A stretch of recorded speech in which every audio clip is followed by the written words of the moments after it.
and welcome to the roast of Jeff. Welcome to the 2025 Rocori Athletic Hall of Fame. What a night, honoring 7 fantastic individuals who encapsulate what a special athletic program we've built here at Rocori. By honoring and enshrining our past accomplishments and athletes, we paved the way for a successful future. And again, what a class we have here tonight. A D1 golfer with a couple state titles on the course, the all-time wins leader for a couple decades in wrestling before they got 1 million matches a season, a football and track star who parlayed high school success into being a multi-sport decorated athlete at UMD, a middle-of-the-order monster for a championship baseball team, a coach who took the girls program by storm once Title IX finally gave the women a chance to play. What program, you ask? All the programs for Mary Kelsey. And then 2 great Daves who grew up here, competed here, coach here, and still help the Rocori athletic community to this day and will for years to come. So, we're already late, so we're going to get it moving here, and we begin with Tom Faber. Tom, the Hall of Famer, will be introduced by Mr. Jeff Mergen. I'd like to do too is to congratulate everybody that's being inducted tonight. And it's my pleasure to be able to introduce Tom Faber as the first inductee. Tom was convinced to give wrestling a try when he was in 3rd grade by Keith Kramer. And then Tom took it from there. At Rocori, Tom was a 6-time wrestling letter winner. He was a 5-time Section 8 AA place winner, 3-time section champion, a 3-time Big Ole tournament champion. He was a finalist in the 43-team Minnesota Christmas tournament, 3-time state entrant, 2-time state place winner, and Tom won 156 matches during his career. And like Kirby said, that was a record for 20 years until the state changed the rules. They changed the number of matches that an individual could have from 30 before tournament started to 45. 50% increase. So that enabled somebody to break Tom's record. I wish to tell just a couple little stories about that I remember from Tom from high school. In 1995, we were fortunate enough to advance in the state tournament to the consolation championship match, where we were to meet Osseo. Now, Osseo had a returning state champion at 135 pounds, and Tom was wrestling 140. They felt they could take 2 matches away from us by moving him up to 140, and they wanted to win 135 and 140. Well, Tom beat their state champion, and Rocori beat Osseo for that consolation title. Second item talks about Tom's work ethic. He wrestled 145 pounds for most of his sophomore year. And here he was as a senior, he's wrestling 140. And I happened to be walking by the scale one night when he was weighing in, we were wrestling Alexandria. And he only weighed 137 pounds. He's 3 pounds under 140. And this doesn't look right. You're wrestling 140, you're weighing in at 140 or 139.9. And so I asked Tom, if I could talk to him after the meet. I'd never known a wrestler that had an eating disorder, but when I saw that, it kind of scared me. So we met after the match that night. We talked a while, and I explained to him, Tom, sophomore you were wrestling a 45, and now you're weighing in 3 pounds under 140. What's going on? And he had an explanation. He said, well, quite often he had a little trouble sleeping at night. So finally about midnight, he'd give up, and he'd decide he'd get dressed and go out for a run. So I asked him, well, how far are you going? He thought a little bit, and he said, well, he thought it was about 10 miles.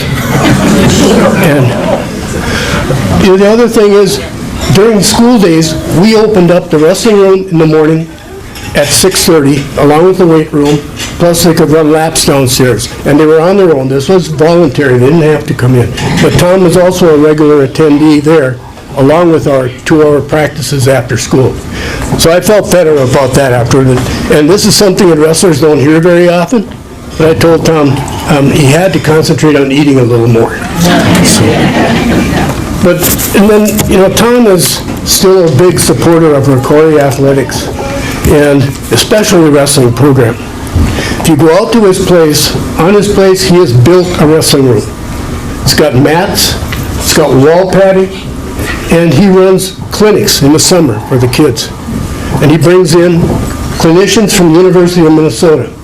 And every Monday night for 10 weeks, they have a clinic going on. And Tom is the one that promotes that. And with all of that, I'd like to introduce Tom Faber.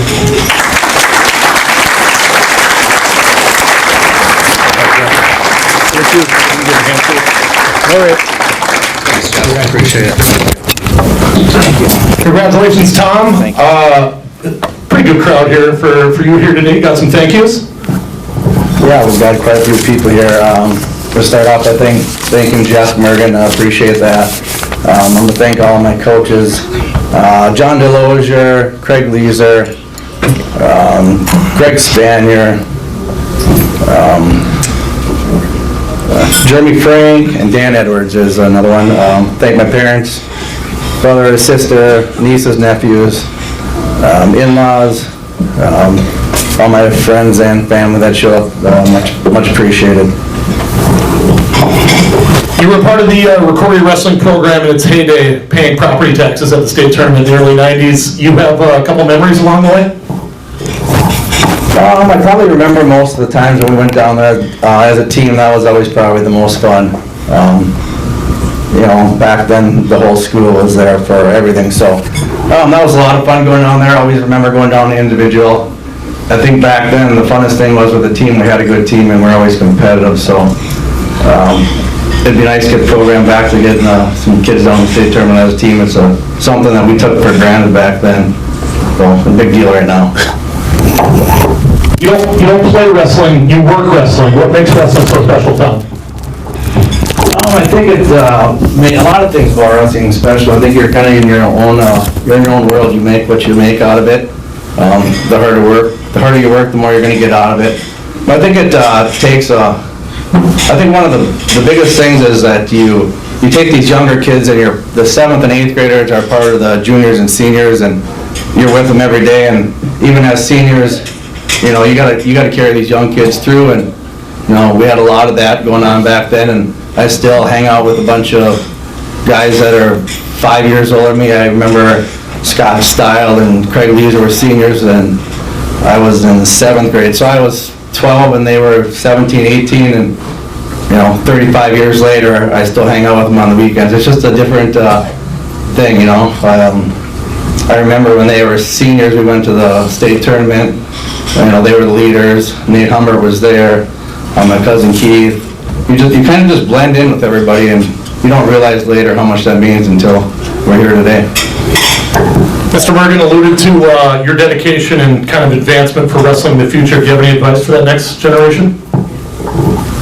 I think, I've had a couple things I say a lot, and one of them is it doesn't just matter in sports, it's everything in life. The harder you work is just going to pay off. Nothing comes easy, and, working hard doesn't cost any money. So if you look at it that way, I think everyone can afford to work hard, and I think if you surround yourself with good people, which I've done a lot of, that's helped. Hall of Famer Tom Faber, give him a hand.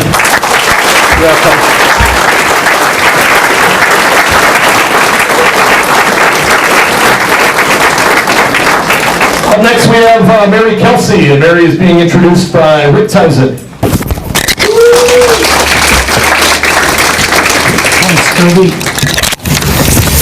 First, I just want to say it is just wonderful to see all the Rocori proud folks here tonight, fans, parents, grandparents. I just see so many people that I haven't seen for quite a while, and it brings back so many great memories. So thanks for being here for that. To all of today's inductees, it's a great testimony to your athletic achievement, your dedication, and obviously your contributions to Rocori High School sports. I have the privilege of introducing Mary tonight. A couple things, a little chronological history. I first met Mary in 1972 as a junior at Rocori High School in her Phi Ed class. That was our first meeting. She had come to Rocori High School as a young teacher for the opportunities at a new school, a new start. And she was welcomed in and was offered many jobs right from the get-go. Along with teaching, Mary coached volleyball, she was in basketball, and track and field. We were talking a little bit prior to this, and Mary said that she was paid $100 per sport. Now just think of that. In track, so obviously 1972 was really the start of girls' women's athletics at the state and competitive level. So things were just getting rolling, and Mary was a big part of that. In track, she was not issued a key to get onto the facilities. Assistants at that time were not allowed a key. However, I think Mary told me that there was a clause in her track contract that if she would have accepted $75, then they would give her a key. And she thought about that for a while, but she was already climbing that fence to get in many times and figured for the extra $25, she could do it more and more. So things progressed, and she stayed at the $100.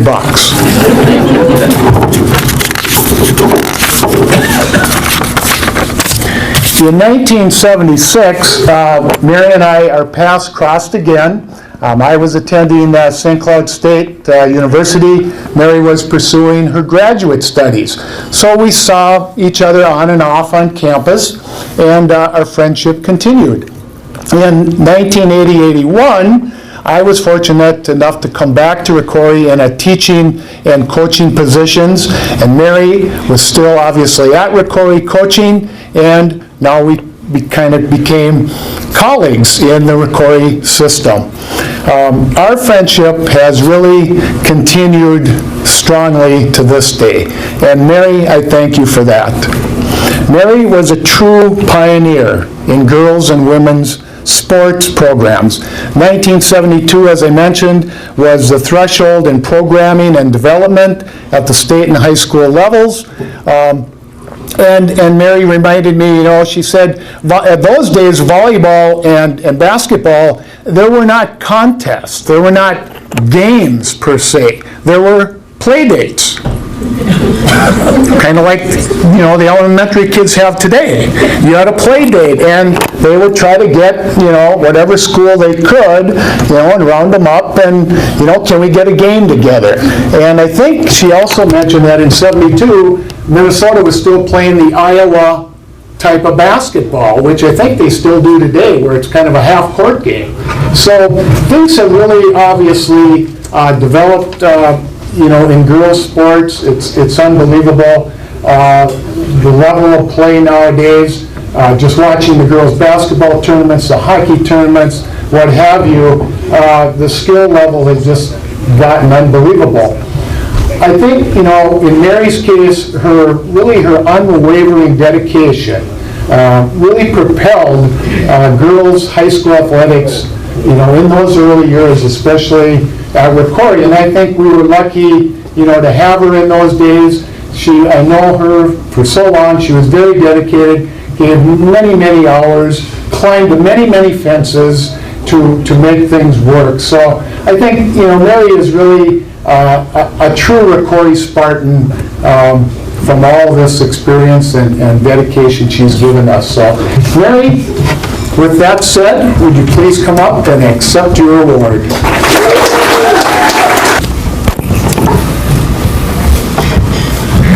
Congratulations, Miss Kelsey. He missed my favorite part. What's your favorite thing about Australia besides koala bears? The gal that, Pat McGee was a teacher that resigned and decided to go to live in Australia and teach 2 weeks before school started, back in August of 1972. And I had officiated a couple basketball games the play dates the year before when I was a senior in college, we made $5 if we officiated the girls' varsity game. 10 if they had JV. 10 if they had a JV, so we always prayed they'd have 2 games. And Sharon Lorton was a teacher at the time, and she told Bob Martinson, call Mary Kelsey. She's been out here. She knows the school. She officiated. So they called me and said, would you like to teach out here? And I went, oh, okay. We'll come up next Monday and we'll talk to you about the contract, but workshop starts on Thursday. And that's how I started. That was it. That's great. Peel back the curtain a little bit, mid-70s coaching tactics of Ed Babcock and how things were a little different 50 years ago. Ed was a great person to have as a mentor, and I really did climb the fence. But if Ed was there to unlock the gate, because the guys weren't gone for a track meet, he'd unlock the gate for me so I could walk through it instead of climbing over it. Once the guys showed up and it was unlocked, I could walk out. I didn't have to climb back out. But Ed was a great mentor because we had no coaching classes as women in physical education and coaching, but he was always giving me books and always saying, there's this clinic here. You and I can go, that'll help you do this. Take this mark here for the baton so the kids know when they should take off on the relays. And so Ed was just a great mentor to me, especially in all the years that I worked with him. Mary, congratulations and enjoy your evening. Hall of Famer. Thank you. Thank you.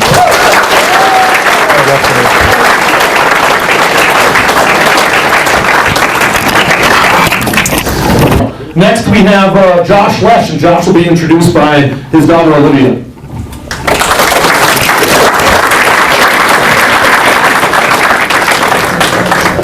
Thank you. Good evening. Congrats to everybody that's here tonight receiving awards. Unlike a couple of you that were up here already, I was not around to actually witness much of my dad's baseball career, so I had to do a lot of conversation with him, and which was not, I shouldn't say had, I got to do a lot of conversation with him. So I'm honored to be here speaking and representing all of his friends and family, including my 2 younger siblings, Adeline and Beck, and my mom, Amy, who has supported his career from high school through till now and coaching when he coached as well. I also want to recognize my grandma and grandpa, Jeannie and Jerry Nelson, who would be his mother and father-in-law. They would be smiling from ear to ear if they were here right now, and I know Jerry would be your first to congratulate you. I was lucky enough to remember seeing my dad play during a brief comeback with the Silver Springers, which was pretty cool when I was in elementary school. But I, like I said, wasn't around during the peak of his career. I was able to read many articles, and I've spoken to many people over the years who either played or remember watching him play baseball. The one thing that stood out in all of my conversations and in all of the articles that I've read were his ability to hit home runs. That's always what I hear. There's always a story about his homers, which is pretty cool.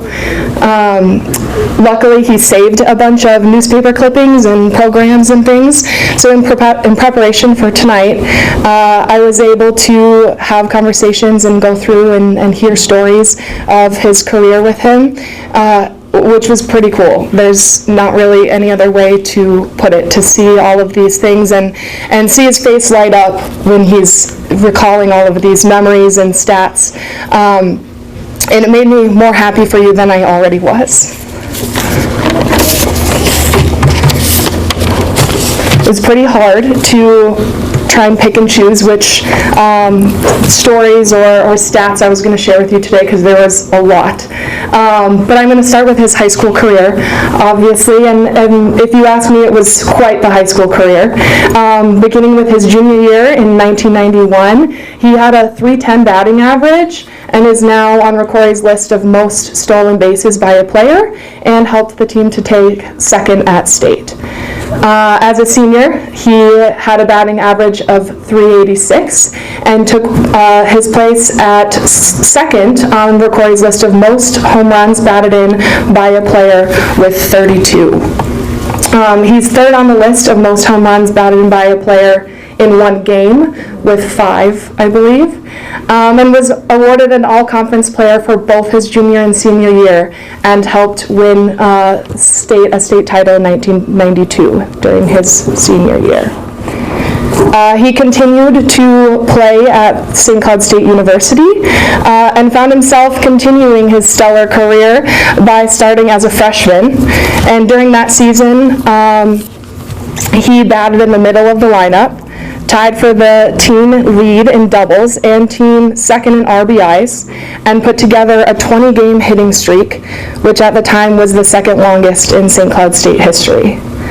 As a sophomore, he led the team in stolen bases and was second in the batting average with .341.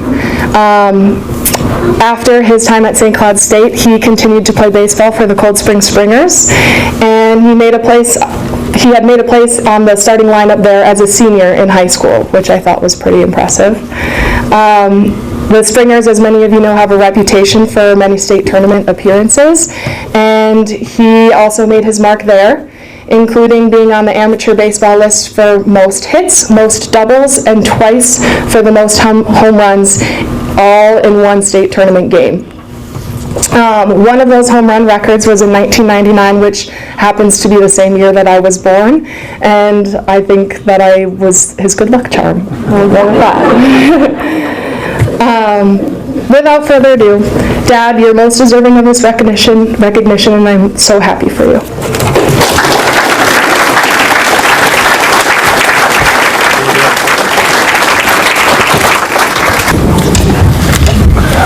What's all of that? You grew up here, you graduated here, you raised a couple Spartans yourself. The Rocori area clearly means a lot to you. Yeah, I've always, as a little kid, I was idolizing the older neighbors and the people that were playing varsity sports, and playing at Rocori meant a lot to me. And then once I was done and played at St. Cloud State, got married, the first thing that we wanted to do, my wife is from Rocori and Cold Spring, we wanted to get back to the community and raise our kids here. So 25 years ago, we built a house here and we raised our 3 kids that all graduated from Rocori. From your dad, your uncle, to Roger Ilias, you had some great mentors along the way. Yeah, I had a lot of great coaches from Little League down up. I would say for sure my first one was my dad. I just want to say thank you. When I think back to what got me started playing baseball, was definitely my dad's influence, and it was great that he was my first coach in Little League, and I have a lot of great memories. I also had a great mentor in my Uncle Mark. He was the older brother that I didn't have, so he kind of paved the way for me, idolizing him when he was playing baseball and football at Rocori, and then he went on to play baseball at St. Cloud State, and I followed in his footsteps there. 92 Spartans is like a common lecture around here. Do you ever look back at some of those practices and games with Stein, Halls, Griffin, Toronto, like, wow, what a team? Yeah, I guess I just feel like I was just one piece of the puzzle. We had so many great players back on the 91, 92 team. We were just loaded with pitching, with hitting, and players across the board.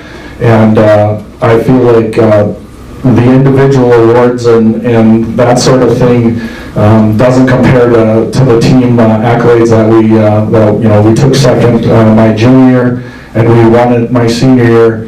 And I think about that all the time. So winning with the team was much more important than individual. 2025 Hall of Famer Josh Lesh.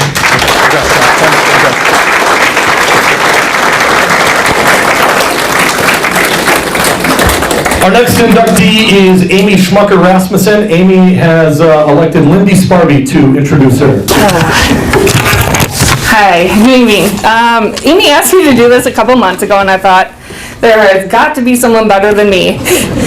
But honestly, I thought back to all those times in high school after her meets where she would do the play-by-play, stroke-by-stroke of the meet before, and if I was lucky, she would draw it out, and if we got to class early enough, she'd be on the whiteboard drawing each of the golf holes for me to know what she hit, why she hit the club she hit, and what she scored. And then in the off season, when she worked with her swing coach, I even got demonstrations on different techniques that she got to change to. So I feel honored to be up here.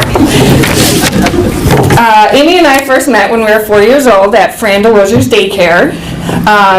Knowing Amy, she stood out in everything she did, and I very much remember her wearing a Oakland A's yellow and green hat signed by Todd Revnick, and she wouldn't stop talking about how great of a baseball player he was and how she knew him.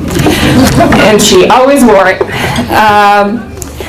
The next year, I walked into Mrs. Telshow's kindergarten class and spotted her right away, and from that moment on, we were best friends. We had all the same teachers, we played all the same sports, and we had every hobby together. Although, as I mentioned, Amy doesn't just do things halfway. She collected 114 baseball cards with Nolan Ryan because that's what Amy does. She just has to do everything full on. Golf was in Amy's DNA. Her father, Brian, coached both swimming and golf at Rocori, and her siblings, Aaron, Nicole, and Katie, all were on the golf course. So it was only natural that Amy followed suit. Brian instilled discipline, perseverance, and coachability that defined a true athlete, while her mother, Kathy, was an unwavering support system, cheering at every single golf meet and celebrating every milestone. Amy had earned her spot on the varsity team by middle school. The best part of that was that she got to be teammates with her sister, Katie. Katie and Amy got to be teammates for 4 years. As she graduated Amy's sophomore year, and Amy carried on the family legacy, being not only just the best player, one of the best players in the state, but also one of the best golfers in Rocori history. Not only was she just a golfer, she was a volleyball and basketball player, and she showcased her athleticism across multiple sports. She was a dedicated student and earned membership into the National Honor Society in both junior and senior years. This is a little bit embarrassing that I'm about to say this, but outside of sports, Amy and I had very similar obsessions, one being the boy band NSYNC.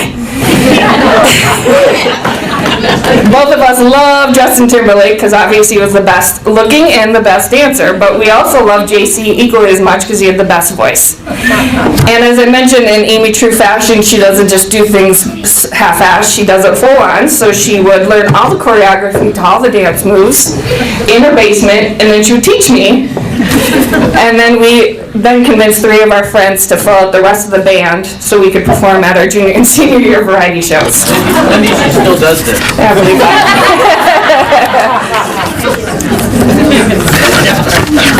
All right, Amy's high school career was nothing short of phenomenal. As a freshman, she finished 5th in the state, and she worked tirelessly to improve.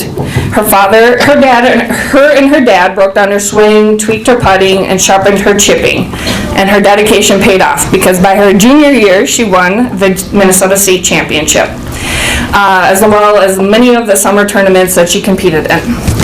However, during our senior year, Amy faced an unexpected challenge. She had originally signed to play golf at University of Minnesota, and they announced that they were going to be cutting the women's golf program.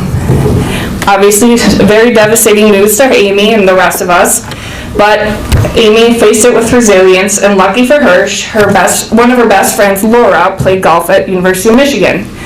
Amy went out and toured Michigan with her last official visit, and she secured her scholarship. Shockingly enough, I did not know this until I was at her state tournament her senior year. They signed her without ever seeing her play. One of her coaches told me that. Obviously it paid off because her coach was at the senior year's state championship, and Amy won the state championship to finish off her career. Her high school career was pretty remarkable. As I mentioned, back-to-back state championships, a 5th place finish. She was a 4-time Minnesota Class A All-State First Team selection, 3-time Section 8 AA medalist, 3-time Central Lake Conference medalist, 6-time All-Central Lakes Conference selection, and the 2001 AJGA Polo All-American Honorable Mention. When Amy moved to Michigan, she continued to excel. She was a 4-year letter winner. She was a 2-time captain, and she was also the Student Athlete Advisory Council president, which is overseeing all of the sports. So it was a pretty big leadership role that she took, which just shows her leadership skills on and off the court. In 2005-06, she placed 5th in the Big Ten Conference Championship, which tied for second best in Michigan history at the time. She was also invited to play in the NCAA Central Regional. She earned Big Ten All Second Team honors and was twice named the Big Ten Golfer of the Week. Additionally, as I mentioned, Amy was a great scholar, and she was a 3-time academic All Big Ten selection and a 4-time Michigan Athletic Academic Achievement Award recipient. And in her time there, she also won 2 college tournaments. During her summer years, she played in 3 U.S. amateur tournaments and was named the 2006 MGA Player of the Year. After graduation, Amy played on the Futures Tour for a couple years, and she was actually sponsored by the Cold Spring Brewery. I think that was 3 years she played on it. And then when she moved back to Minnesota and her professional career ended, she has now won every major women's amateur title in Minnesota, which is not surprising. She's won the State Am, the State Match Play, State Fall Ball, 4-Ball, and the State Open. And she also won the State Married Division title with her husband Matt, who also golfed at St. Thomas. They now currently live in Eden Prairie on Olympic Hills Golf Course with their 2 cute kids, Bridget and JJ. And before I close, I just wanted to recognize Amy's grandpa, Joe Willebring. He was a founding member of the Rocori Booster Club, and he was also a Hall of Famer. I know Grandpa Joe would be very, very excited about Amy's induction into the Rocori Hall of Fame. Congratulations. Thank you. Amy, half a decade on the varsity golf team, you ran into some great coaches. Did. Yeah, I was trying really hard not to be like the long-winded one tonight, but I did have kind of a unique situation where I had 3 golf coaches in my varsity career. So my 7th grade through 9th grade years, I had John Delosier, which I think probably the whole room knows JD. But he had a really, really young team when I started as a 7th grader. Dana Manning was also a 7th grader, really good player, great person. And I think he was the first coach that brought some structure to golf for me. We go to practice and he had good drills. And then he would also kind of introduce me to warming up before a tournament, which, what 13-year-old needs to structure, do anything, you're just ready to get up to the first tee. But he brought some discipline to the game. And he also made it really fun. I remember starting as a 7th grader and not feeling super nervous, just more excited. He made everything really fun. So that was, when I think about all the coaches, I think each of them had kind of, I was really lucky to catch them at each point of my time at Rocori, because my sophomore and junior year, I had Dave Reichels, who was a golf pro, had a lot of golf knowledge. My sophomore year, I didn't play well at state, and I was really devastated. And he pulled me aside and probably had one of the most impactful speeches of anyone in my golf career. He pulled me aside, got really close and goes, "You are this close to just taking off like a rocket. But you have to fix 2 things. Your mental game," and he told me some things that needed to be fixed. And then he told me something about my golf swing, and I took it to my golf pro. We worked on it all year, and the next year I won state. And that golf tip he gave definitely made me a more consistent player. And I don't think I ever really got to properly thank him for that. I think I was just too young and dumb to really go and say thank you for that. But my senior year, I had Jeff Pitts, and I look back at that time, and he was really excited to be the coach, brought a lot of energy, and I think he was kind of our hype man. Like, he knew that Dana and I were putting a lot of pressure on ourselves, and he didn't want to add more to it. So he just made sure we were having fun and not taking ourselves too seriously. So I think I got 3 good coaches, all in the right time of my career. Still owe Mom and Dad for some greens fees and some trips to the golf course? Yeah. Yeah, golf's kind of a unique sport. I feel like because of golf, I spent more time with my parents than most teenagers would. So I think every night after dinner in the summer, my dad and I would run out and play 9 holes together, and I would show him what I'd practiced that day. This is what I was working on, and then if it didn't go well, we'd go try and figure out why things weren't going well. So I get to spend a lot of time with my dad on the golf course, and then he was kind of in charge of finding the tournaments to play, where I would get the best exposure, and then my mom had the summers off, so she would actually take me to the tournaments. So I had a lot of road time with my mom. The poor thing is with like a hormonal teenager, and if I wasn't traveling with my mom, someone else would leave me on the side of the road. I'm sure I snapped at her so many times, and she just took it. But she got me to all the tournaments, so I'm just really thankful for my parents and all the sacrifices that they made, and even raising us in Cold Spring. Like, I got to be by my grandparents.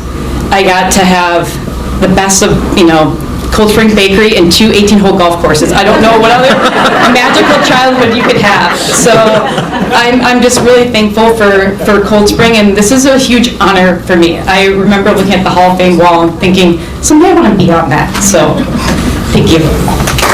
Now she is Hall of Famer Amy Schmucker.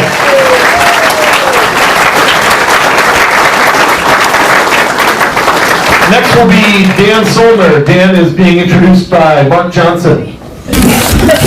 First of all, I want to congratulate all the inductees tonight. It's just a great honor to be inducted into the Rocori Hall of Fame, and best wishes to everybody. I've been coaching, I had 48 years of coaching multiple sports over the course of my career, and I've had an opportunity to coach a lot of students, probably thousands, and there's a few that kind of stand out, and Dan Solner was one of them. I first met Dan when he was an 8th grader, spring. Tom McMahon, the school counselor at the time, convinced Dan to come out for track and try that. That's a story in itself. You're going to have to talk to those two about that. But anyways, I knew right then that Dan was going to be a pretty good thrower because he just had the technique of the discus. Shot put wasn't there yet for him, but eventually in college it was. But the discus was kind of a neat thing, and it wasn't easy for Dan. Dan had to struggle through a lot of personal situations in his life, and no one person can do all this stuff and not have the support staff that he had. And he definitely had the support from his parents, Marv and Janet, and his in-laws, Dave and Deb, and probably the most important person in his life was his girlfriend, now his wife, Jessica.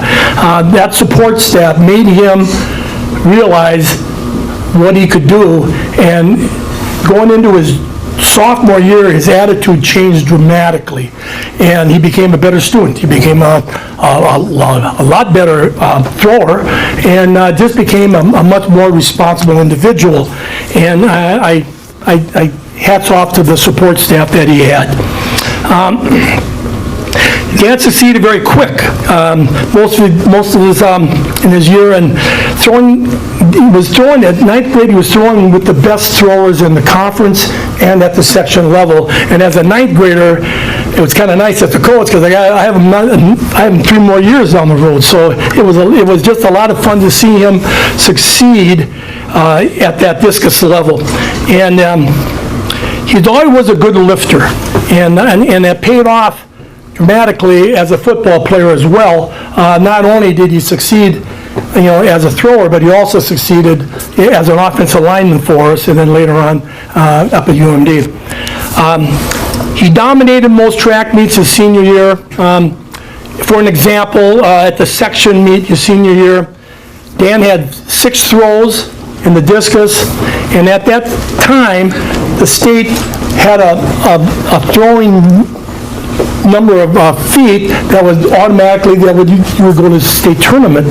And Dan had 6 throws, and 5 of those 6 throws, he exceeded the 156-foot target that was set by the state at that time. And he finally peaked out at 172 feet 11 inches, which by far was the farthest throw going into the state tournament. Dan did take 3rd at the state level, and then he decided to go to UMD. I think I will say that again. He decided to go to UMD. And I became a two-sport athlete for the Bulldogs. His teammates voted him captain on the football team and on the track team. And then Dan goes and becomes the first national champ shot putter in the history of the school, which was pretty exciting. What a lot of people don't know is that he probably would have been the national champ in the discus throw, but the one throw that he actually exceeded that would have won, he just couldn't keep his butt in the circle. That's just kind of a thing that we had all the time talking about throwing. No matter what you throw, if you don't stay in the circle, it doesn't count. So he would have been a national champ in the discus as well. It's my honor and privilege to introduce Dan Solner into the 2025 Induction Rocori Athletic Hall of Fame. Had to bring that up with you. Dan, congratulations. You invited Tom and Diane McMahon here as your distinguished guests this evening. Talk about a great relationship you had with Mr. and Mrs. McMahon. Well, it didn't start off that great. So I got into some trouble in 8th grade, and because I got in some trouble, I was smoking cigarettes. Tom brought me into his office. He was the school counselor and happened to be the track and field coach. I think he must have needed some numbers. And he said, here's the deal, Dan. He gave me an ultimatum. You can either have a conference with your mom and dad, and we're going to lay this whole thing out, or you can join track and field. And I said, well, when does practice start? And I remember I walked out to practice and I was like, well, these running events are obviously not for me. And I looked over and I saw people throwing things and I thought I could be good at that. So I wanted to say thank you to Tom for being the reason that I joined and ended up having a great career beyond high school as well. But I also want to say thanks to Diane, because when Jessica and I had our first son, Matt, in high school, we were very young. Diane was one of the only teachers who showed up at Jessica's house and brought her her math assignments and kept her on track to graduate, and that made a big difference in our lives, so thank you. Got to have some time with Mark Johnson as well, it sounds like. Maybe even some pushing you towards a certain school in Duluth as well. Yeah, Mark made such a big difference in my life, and he was my track and field coach, and he was my football coach, and the reason I went to UMD. Had pushed me there, and really I think made a few phone calls and helped clear the way for me. So thank you very much to Mark, and I want to say thanks to my parents too, who installed a work ethic in me. Dave and Deb for supporting us along the way. Obviously, Jessica, you were there from the beginning at every track and field meet and every football game, and the snow and the rain and ongoing. And now we have 4 wonderful children who are here tonight, so thank you. Hall of Famer, Dan Solder.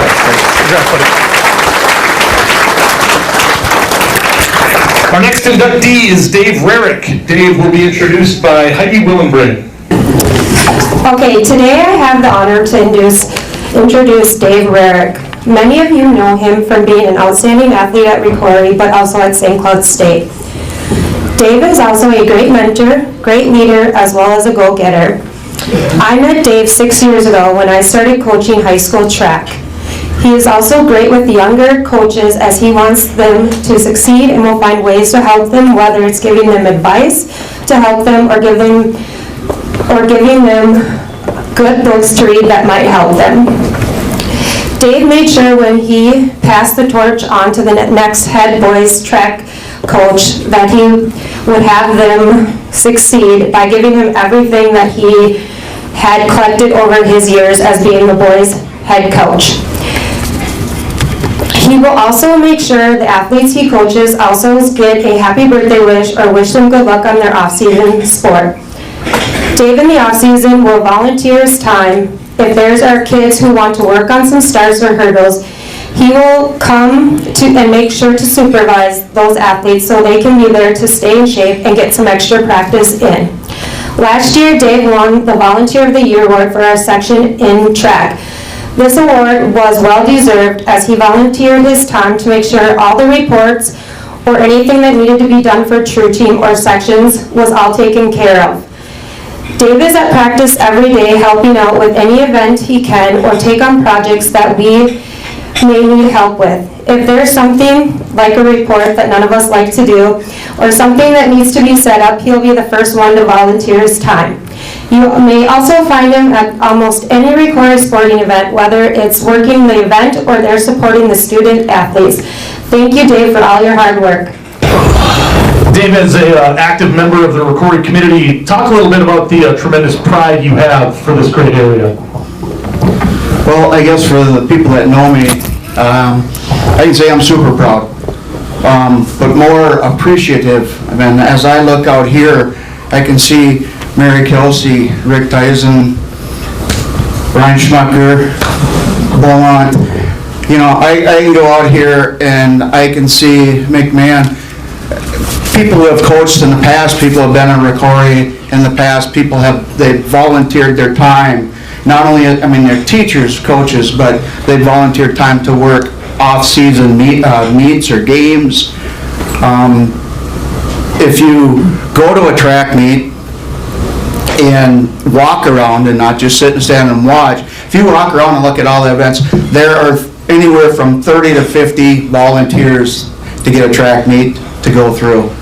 And watching, you know, some of the older teachers, the teachers I had and coaches, and seeing them standing out in the elements at a football game, every game, you know, putting it out there and volunteering their time, that's where I wanted to be. So I'm proud, but I'm more appreciative to them for showing me that. You talked about lending a hand or at the meets and stuff like that, picking up after a football game, or just being there when needed. Speak about how your family has supported you along the way. Well, let's start with number one. My wife is pretty patient.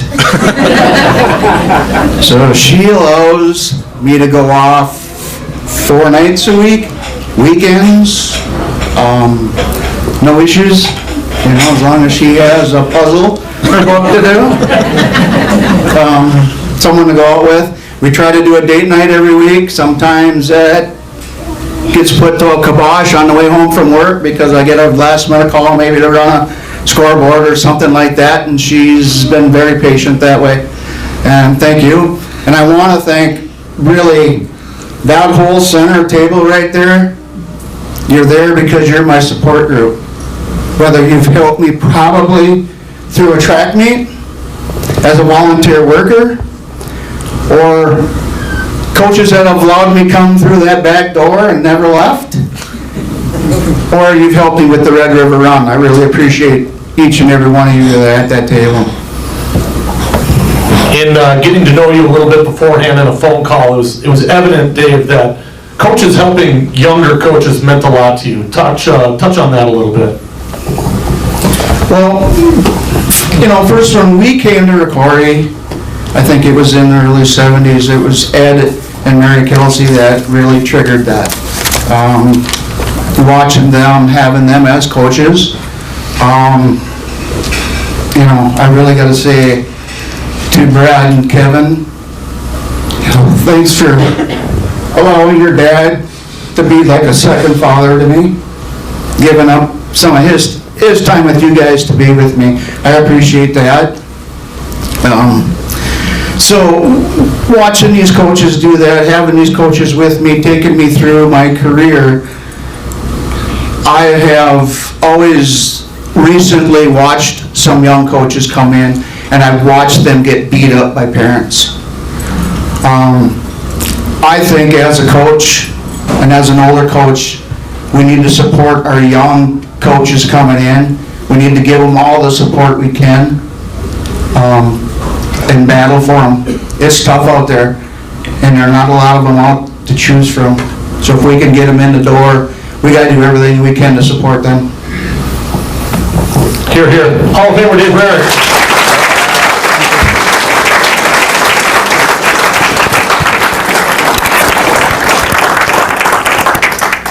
Our last inductee is Dave Hinkmeyer. Dave's sons Nate and Zach. Not in that order, we'll be introducing him. It is actually in that order. First off, I just want to say congratulations to all the other inductees that are here tonight. It's impossible to talk about Rocori athletics without mentioning someone like our dad, Dave. Whether it's talking about his coaching career, announcing home football games, doing commentary for basketball on the public access channel, organizing tournaments, cleaning up for the ballpark. I could spend another hour listing things. There isn't anyone that has more involvement than our dad that I've ever known. And I remember coming to his practices after school, and I would look up at all the plaques on the walls, and I'd see his contemporaries like Ron Terrace, Patty Decker, Greg Beaumont, and I'd be like, where's our dad's picture? He should be up there. And I'd be like, I wonder what picture they're going to use. And before the granite company was involved, I'd be like, I hope I'm on that picture. Doesn't look like it, but and now that since you're a teacher at the school, you get to even work with even more people, and nothing makes me more prouder than when I'm working with somebody who's not involved with the athletic program and they tell me you were their favorite teacher, and just the things that echoed when I'd have you as a coach be the same thing in the classroom. So happy to be here, and couldn't be more proud of you.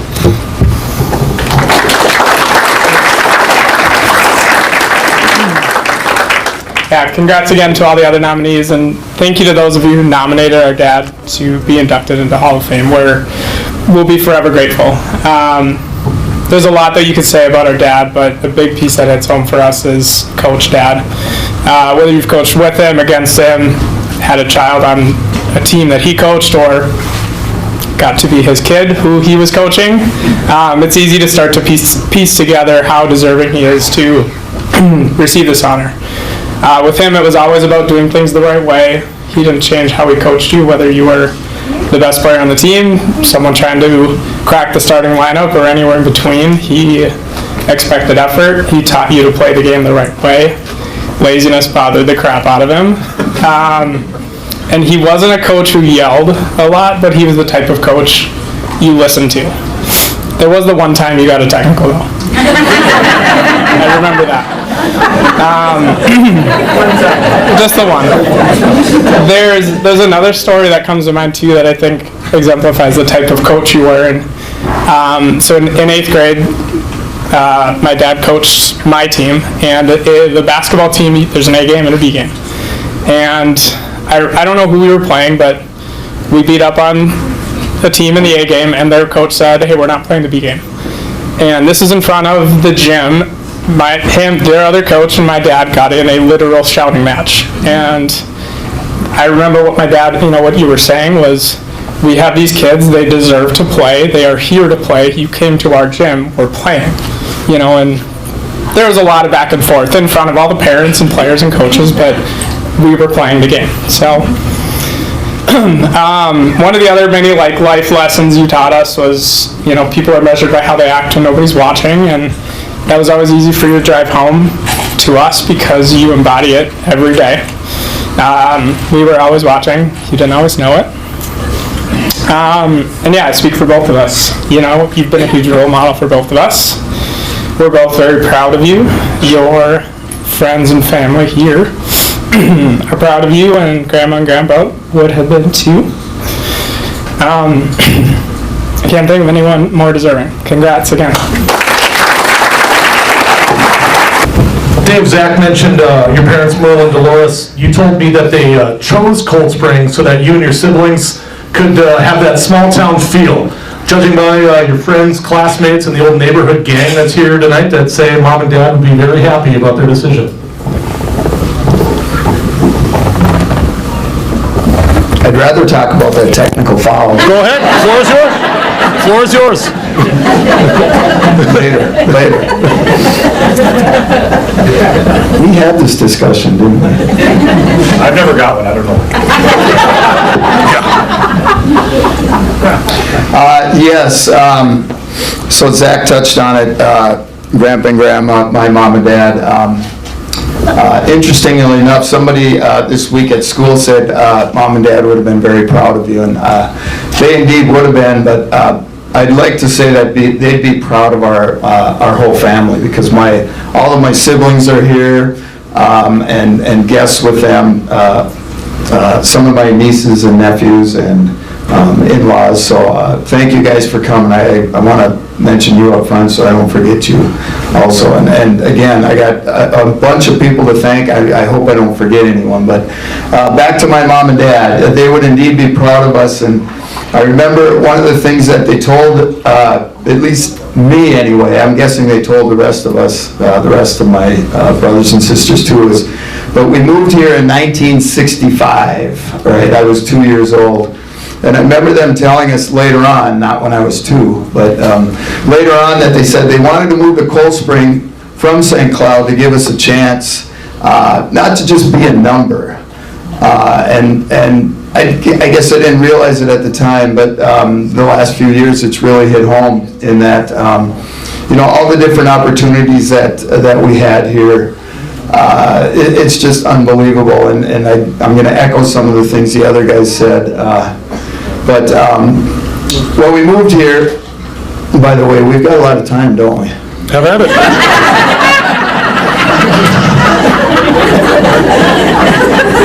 The bar's open, so. Anyway, when we moved to Cold Spring, we moved real close to the baseball park, 1965, like 4 houses away, half a block. All right, and then like a year later, we moved across the street. So we moved about 30 feet closer to the baseball field. But my point is, the writing was on the wall. The baseball field, and if you guys know, the baseball field is fantastic, and it was way back then. And in between our house and the baseball field was an indoor gym. The Nierenhausen family lived there, and I see Jinx did make it. I have to mention Jinx, but anyway, there was a gym in between us. So the writing was on the wall for what was going to happen in my life.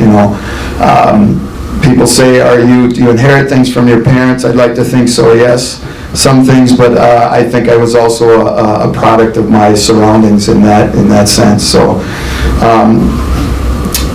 Mom and Dad, just a little bit there. My dad worked his butt off for us. Me and my 5 brothers and sisters. He was more of a hunter and fisherman, way more of a hunter and fisherman than he was as an athlete.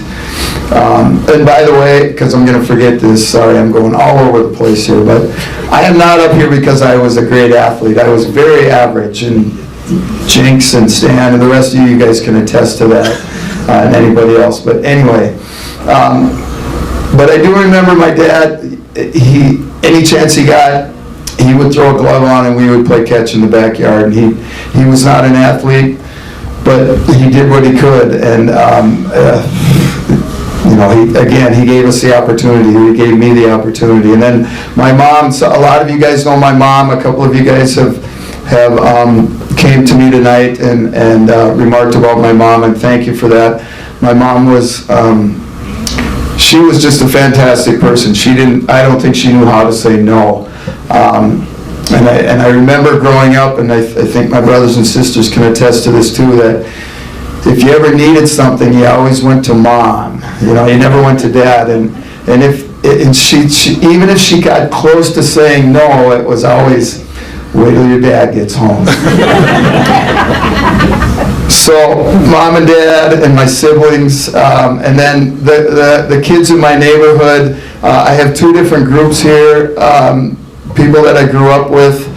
I've been so lucky in that the people in my neighborhood, a lot of the boys were my age, and so we'd play baseball in the spring and summer at the ballpark. We'd play in the gym in the winter.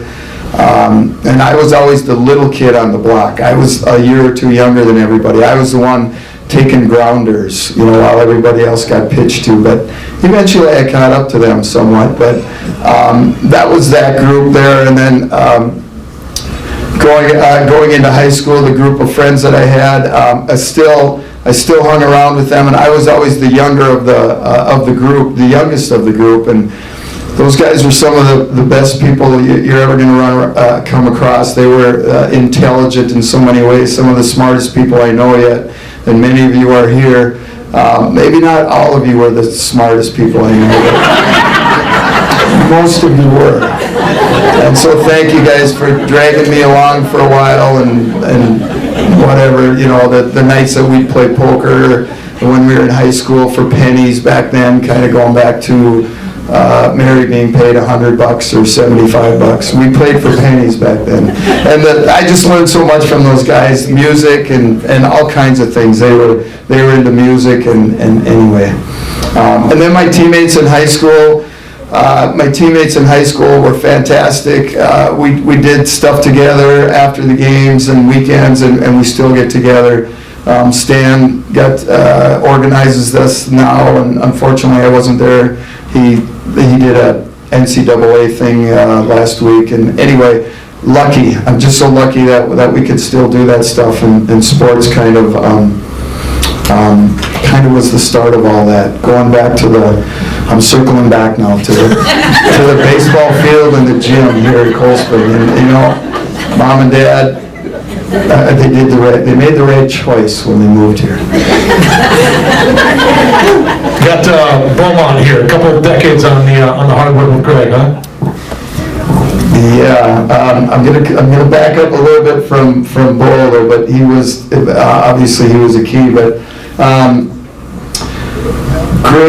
grade school basketball. Jerry Sparby was the start of that, and another Hall of Fame member here. But I distinctly remember Jerry doing many things with us in grade school. And then Bo started teaching at St. Boniface when I was, I think, in 5th grade. That doesn't make you feel very old, does it? But I just remember Bo getting us excited about basketball, and he had that about him. And then I want to go to baseball, but I better stick with basketball. Not Dave. Anyway, 1985, a few years later, then a phone call kind of really changed my life. Bo wanted me to be his assistant basketball coach at the high school. I know I jumped way ahead there, but Bo started coaching girls basketball here in 1983, and he needed an assistant, and I was struggling to get through college. I think I was on the 6-year program back then. It's a tough school. Well, yeah, things were different back then. So anyway, I had no idea what I was going to do 5 years into college, but anyway, he didn't need to talk me into it. It was like, yeah, I'll do that. And then I realized how much I enjoyed it, and that's how I got into teaching. And then I'm not going to tell my teaching story, but then that's how I got it. That was really how I got into the basketball coaching. And then, you know, iconic coach in Bob Brink, another Hall of Fame member, you know, playing for Bob through high school. You know, you're learning from the best, and it was incredible. Can I talk about baseball, or are you going to leave it? Go ahead. All right, sorry about this, but we got time. I have some baseball people here too, and this kind of attests to what Nate and Zach were saying. I've been so lucky. I've been involved with so many things and different people. It's incredible, and so I got to touch on some baseball things too. But Jim Thielen was the first guy that got me into coaching, also in 1985, but before Bo's phone call. I taught JV baseball in 1985. I think I'm getting that right. Anyway, and then I coached with him for about 3 years. But then in high school, great coaches again. Jim Thielen was my varsity coach, but even before that, Bill Halls he did all the summer programs up here, and again, more Hall of Fame members. I've been so lucky surrounded by these people, but the things, Bill was never my coach in high school, but the things that I learned from him, just organizing things, like when we were in 3rd grade, he had us be the captains of our t-ball teams, and just the life lessons that you learn from making sure you have 9 guys at your game every game, you know, otherwise you can't play, that stuff. And that sort of thing. I learned a lot from Bill. And then Jim Thielen was my high school coach, but I can't forget Roger Ilias. Roger was my JV coach, and he takes credit to this day for being the guy that got me to start pitching, because nobody else on that knucklehead team could throw strikes. And I was the little pee-wee second baseman shortstop that could throw strikes, and so that's how I started pitching. And anyway, one thing though, Roger, before you get too excited, I'll never forget this, and I told Bugs this story last week. The very first game, JV, in the lineup, I was batting third. And those of you that know me, I shouldn't be batting third. And by the way, it didn't last long. Yeah, right? No. Yeah, no. 8, 9, anyway. So, yeah, I think I'm done with baseball. You mentioned Zach and Nate. They did a great job introducing you. Knowing the Hinkmeyers my whole life, Dave, I was not surprised one bit that you chose family for the introduction. Talk a little bit about the squad. Okay, yeah, the family squad. So Zach and Nate are two sons. Again, the writing was on the wall for them. I remember Nate mentioned coming to practices and stuff. We were lucky in that I was coaching, and they were at the elementary school right across the parking lot. So they would, after school was out, they would haul all the way over to across the parking lot to the gym and join our practices. That was when I was coaching the girls, I think. Yeah, I was coaching the girls. Anyway, they came to all the practices, and they were very different. Nate's first thing was, where's my money to get a snack in the vending machine? Before he grabbed the basketball. And Zach was more like, give me that basketball first. I'll get a snack later. But those two guys, Dana and I couldn't be more proud of them and what they did in high school, not just in sports, but everything. They were two great kids to have, and they obviously continue that today, and they brought us a couple of grandchildren so far. We're looking for about 7 or 8 of them. 2's a decent start. And then, of course, Dana. Some of you guys might wonder, where the heck is Dana at all your games? Because Dana is a fantastic supporter, but she doesn't come to all the games, and that's awesome. But she supports me in so many ways. Obviously, nobody does something for 41 years without having some support there. And I think I've been coaching for 41 years now, and a little bit of, I think 1 year before I met her, and then so she's been with me for like 40 of those 41 years of coaching. So Dana's been fantastic, and yeah, it's been great. I got one more group that I just thought of this. Dana's family is here too, and so I appreciate you guys coming. I think you're still here, yeah. Aunt and uncle, and Dana's mom and brother and Beth, his wife. So my support has been fantastic, just like everybody else that's been up here. Nate, your dream came true. Hall of Famer Dave Hinkmeyer.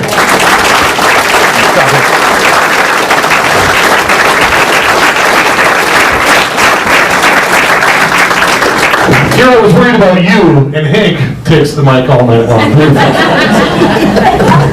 That concludes the evening. Again, Hall of Famers, this stuff's going to stay up if you wanted to take family photos and stuff. We are doing this again in the fall. We had a little bit of a COVID break in Hall of Fame inductions. So come back in the fall.